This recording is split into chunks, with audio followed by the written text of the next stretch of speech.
Selamat datang kembali dalam seri Manajemen Keuangan.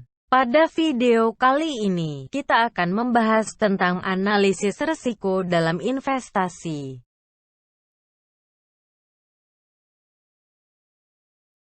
Masalah yang dihadapi para pengambil keputusan, terutama keputusan jangka panjang, adalah risiko dan ketidakpastian. Risiko itu ada jika pembuat keputusan, perencana proyek, mampu mengestimasi kemungkinan-kemungkinan, probabilitas, yang berhubungan dengan berbagai variasi hasil yang akan diterima selama investasi, sehingga dapat disusun distribusi probabilitasnya. Ketidakpastian ada jika pembuat keputusan tidak memiliki data yang bisa dikembangkan untuk menyusun suatu distribusi probabilitas sehingga harus membuat dugaan-dugaan untuk menyusunnya. Risiko dalam investasi. Risiko selalu ada dalam kegiatan investasi, karena investasi harus mengestimasikan berapa besarnya cash flow atau hasil selama periode usia investasi tersebut. Estimasi hasil dari suatu kegiatan investasi belum tentu sesuai dengan yang diharapkan karena banyak faktor. Risiko dan tingkat pengembalian. Setiap investasi, baik dalam real asset maupun financial asset, mempunyai resiko. Investasi dalam real asset memiliki resiko yang lebih besar bila dibandingkan dengan financial asset, karena memiliki ketidakpastian yang lebih tinggi. Investasi dalam real asset dapat menghasilkan keuntungan yang lebih besar bila dibandingkan dengan financial asset.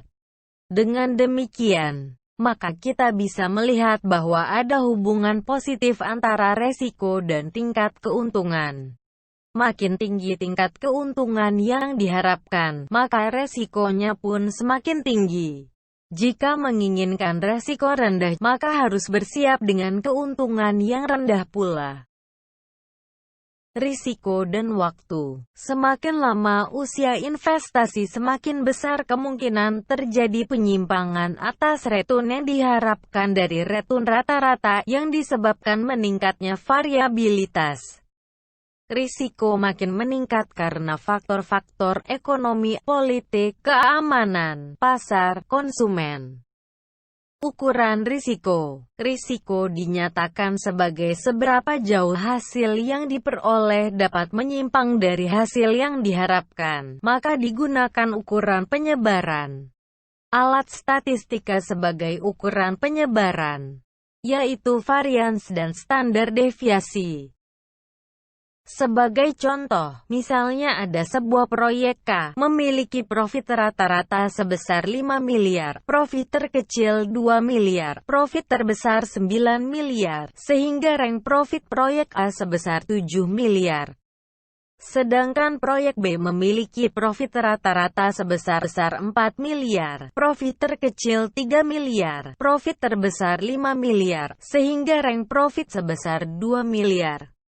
Dari kedua proyek tersebut dikatakan bahwa risiko proyek A lebih besar. Di penghitungan risiko dibagi menjadi dua kelompok, yaitu menghitung risiko dari aset sebagai individual, menghitung risiko dari aset sebagai kelompok.